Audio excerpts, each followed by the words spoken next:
What is up, guys? Welcome back to another episode of Marijuana SA Weekly, FT growing indoor through load shedding. So, tonight, me and Dean are going to be talking about the woes and troubles and tribulations of this week's news, which was load shedding is back with a vengeance, and it has turned the growing industry, the indoor industry, right in its peak into turmoil. This happens every year, but it's definitely a hot topic at the moment. So we thought we would share some opinions. I know, Dean, you've been having a bit of a shit time with adapting to the load shedding. How's it been going? Yeah, well, firstly, we had a talk a little bit earlier in the week, a nice live webinar with Chiba Africa that was hosted in collaboration with us, and on there was a huge amount of questions, and obviously us ourselves have also been dealing with it. So what always happens is you go like load shedding's here and you have all the solutions, and then you expand a little bit or buy new equipment, and then it comes again next year and you've completely forgotten about it, and then it just hits with a vengeance. So there's always that stage, when it comes and everyone goes into panic. But I've come up with a few cool cheap solutions that we're going to be chatting about tonight. But I think we can start off by sort of saying why load shedding would be bad and what exactly it is. So for those of you who don't know or aren't in South Africa, our power grid is, we have a national power company, and unfortunately due to mismanagement it can't meet the demands for the country. So sometimes the grid comes under pressure, and the government has to shave off, or Eskom has to shave off certain areas, and it basically puts you into darkness for a few hours. We were at one point getting 3 sets of 2-hour blackouts a day. Just imagine that. And we're at home during lockdown now. No booze for those of us who drink, no cigarettes for those of us who smoke. At least we got the weed still going, so yeah, that's loads all of weed. Golden. And then you have to sit in the dark. Too much weed. And then you have to sit in the dark. So yeah, it's really, I mean, it interrupts our lives, it interrupts the economy, and most of all, it really negatively affects indoor growing. Andy, can you give us some reasons as to why it would be bad? Yeah, so luckily I'm in the clear with load shedding. Well, no, I wouldn't say in the clear, but growing autos, it's less of a problem.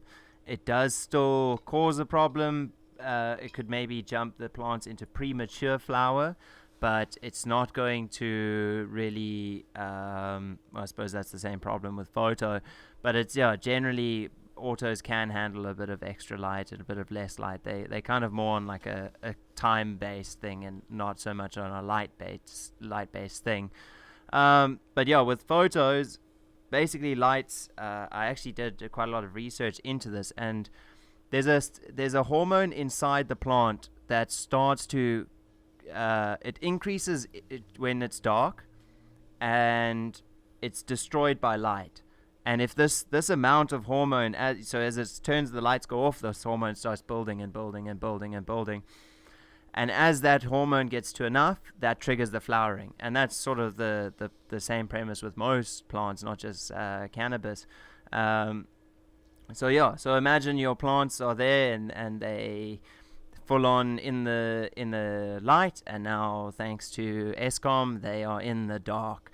That can obviously start triggering this hormone. Yeah, complete darkness. Yeah, and because all grow tents, or most people are growing in a complete dark space. So if there's no light, it's completely pitch black. So your plant is like, oh my word, it's time to make hormone, when it's not actually. And then it comes awake again, and when it comes awake, that dark light cycle is interrupted. Then it's like, oh my word, it's time to grow. And then it goes into dark again, and it's like, oh my word, it's time to release hormones. So your plant gets confused, and any confusations definitely cause shock. And shock causes premature flowering and or herming, which is a nightmare.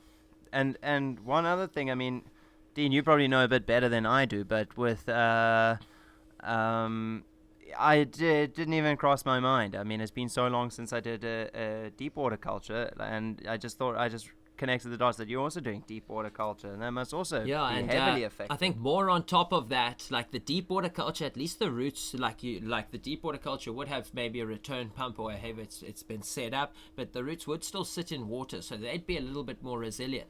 But where you absolutely aren't resilient at all is if you're running an aeroponic system. An aeroponic system is basically using hydroponics in like a blackened out container, and then using misters to spray the water with the nutrients onto the roots. So it operates in a 100% humidity, aerated environment. And when the power cuts, that water spray cuts off completely, and it can put major shock onto your hydro plants. And hydro is super susceptible to changes, and it doesn't like changes at all. So, I mean, you can end up losing a crop in a day of sort of three times 2 hour rolling blackouts. You don't really stand much of a chance unless you have a solution.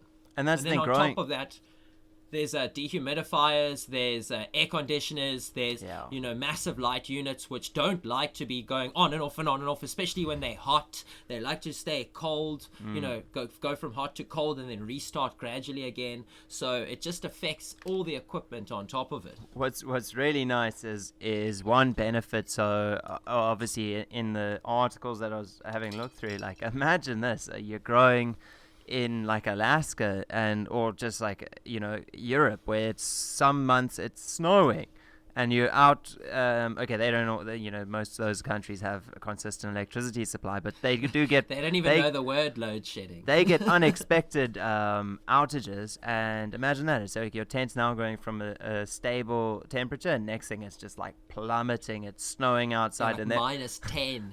They were talking about like if it happens, they would just like take blankets and like immediately start throwing it over your grow tent.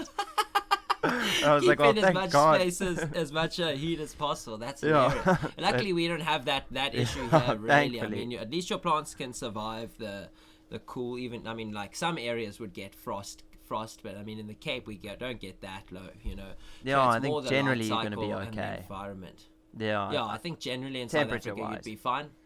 Yeah, but light-wise and environmentally, that's where you have an issue. It's easier to solve if light is just the issue. Generally a 2-hour stint of the ventilation not really running inside the tents is going to be fine. Humidity might be built up a little bit, so maybe like a USB fan with a power bank is a good idea if you can tend to the area. Or alternatively, there's some really, really cool solutions with cheap LED lighting.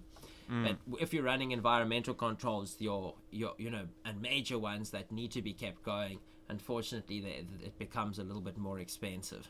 Yeah, I mean, I think growers on that scale, they're not too far from. They understand. Yeah, they understand that growing's not a joke. Sometimes, growing cometh with a vengeance. Sometimes. Yeah. And at the least expected times, it becomes real expensive. Yeah, and if you're running like 13 lux units or some shit, or like 5 units, then it's not really going to be much of an issue for you to get some supplementary LED lights that you can plug to like a monster inverter or like a Jenny that kicks on when the power goes off. I've seen that before, like cool generators set up on a switch, and then as soon as the power cuts, the generator kicks on, and it's got like another switch so that when the real power comes back on, it diverts the like flow as well. That's like would be ultimately that's ideal. A dream. If you've got no budget though. Yeah, like I mean that is the dream one. Maybe like a solar panel would be like the bee's knees and batteries, like a Tesla wall or whatever. But I think most of our growers, I mean, so just to recap the show, I mean, everyone knows how screwed we are with growing at the moment, and thinking about, most of our growers are sort of the 5 to 20 plant range.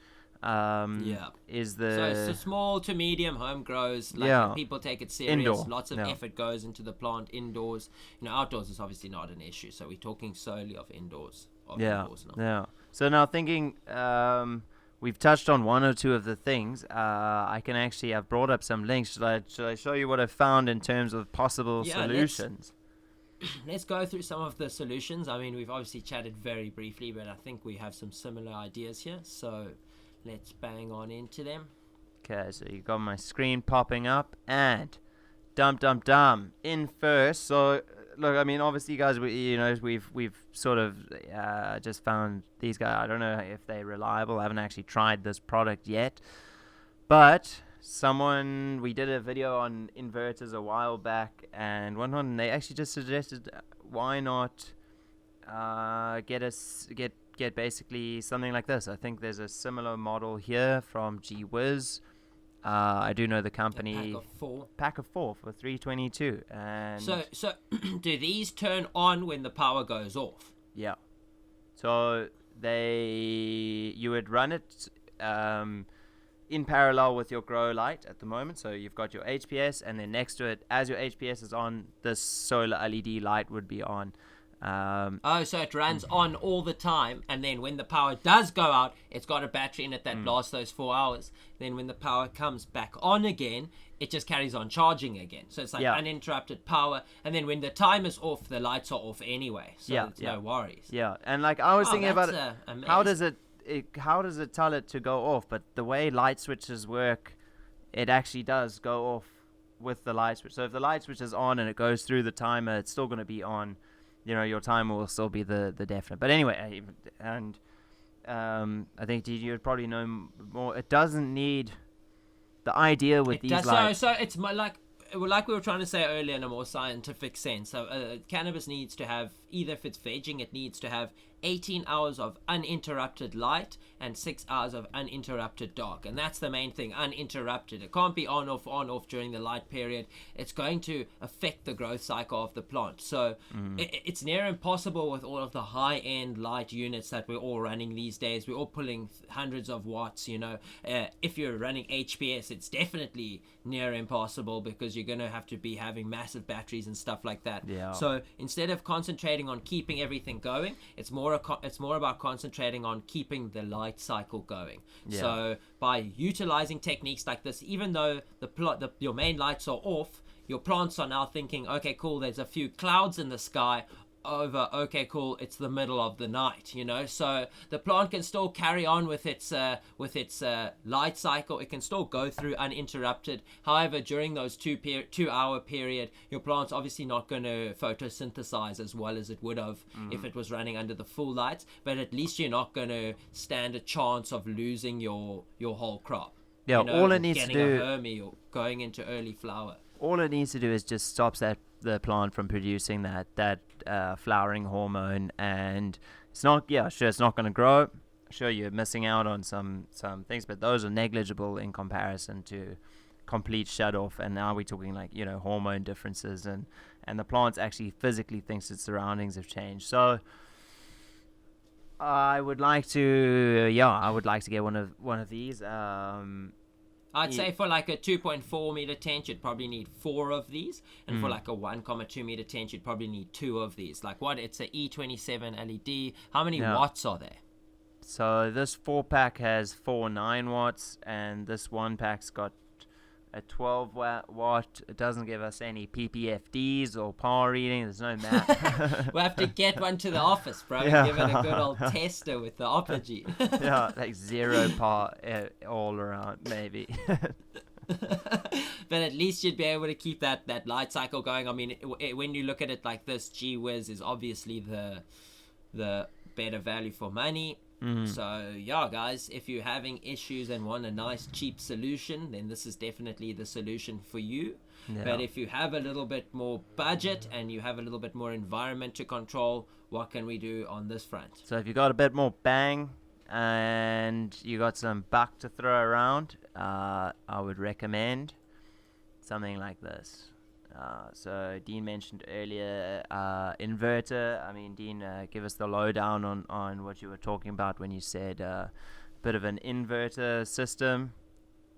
So an inverter is basically a machine or device that converts wall current into battery power, and then you can store that battery power, or it charges the battery while the power is on, and then when the power goes off, the inverter you obviously have to run your line through the inverter, and then the inverter will activate and utilize the battery power and convert the battery power into normal electricity, and you can obviously power different kinds of lights. Obviously, it will be limited to a certain number of watts. This is a 1200 VA inverter, so 720 watts is what you'd be able to draw. And obviously, the 4-hour battery life probably on 720 watts longer if you were probably drawing less.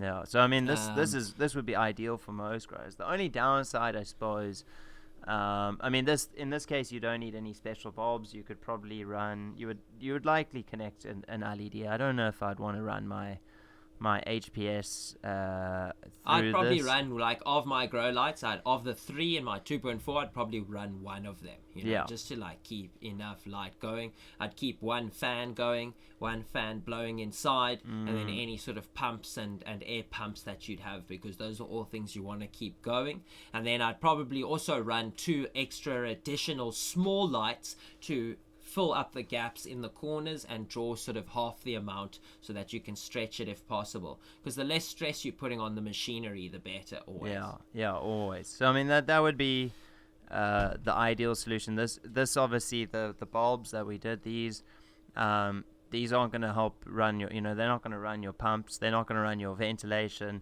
they're not going to run your heating, your humidifiers, your dehumidifiers. I mean, whether you want to gear this up, I think there are more powerful versions. So this is just a slightly better battery. And the most expensive part of this is definitely the battery. These deep cycle batteries are special batteries designed specifically to be charged and distributed multiple times. So you will also eventually have to replace them. But the inverter is probably about 2,000 of the cost, and then everything else goes towards the battery if you were to buy them separately. Yeah, so it's quite a I mean, this one, I think, price wise, I don't think it's quite on point. I think you could probably squeeze this down to about 4 if you take away the nice little box. But I mean, that's not, if you think about it like that, I mean, most sort of medium grow systems are going for like 12 to 15,000 minus anything like ultra special, So it's basically a third of the price. And when you think about it like that, for like a third of the price for what you paid, you would be able to avoid near disaster. So it's definitely, obviously, something you'd need to save towards. I wouldn't be able to just go out and buy one of these right now. I don't think a lot of people would, But load shedding's not going away anytime soon. So. Someone said to me the other day, it's been like 10 years of load shedding, or 12 years of load shedding. It used to load shed when we were in primary school. Primary school, I think. It's so ingrained into us that we don't think there's anything weird about it. We've been like programmed to think that load shedding is normal, and you don't really think about it until it hits hard, and then you sort of buy a few candles from down the road. But Unfortunately, us growers don't get to that cheap luxury of just getting some candles. Hopefully load shedding will be a good thing for South Africa in the future. I mean, a lot of homes have some sort of battery power. I think they're getting more familiar with it. So I mean, on a political side and maybe an economic side, I think there could be some sort of future. That's maybe the bright side. Don't know if many people are going to agree. There's a big drive. There's a big drive towards renewables as well. So let's hope the drive towards renewables is pushed hard by sort of the desperateness of getting away from Eskom. So guys, I think that's pretty much brought us close to the end of the show. It was quite an interesting week. Feel free to ask us any questions. Maybe like this video if you despise Eskom for bringing back load shedding. Show your solidarity. Giving it 2 likes.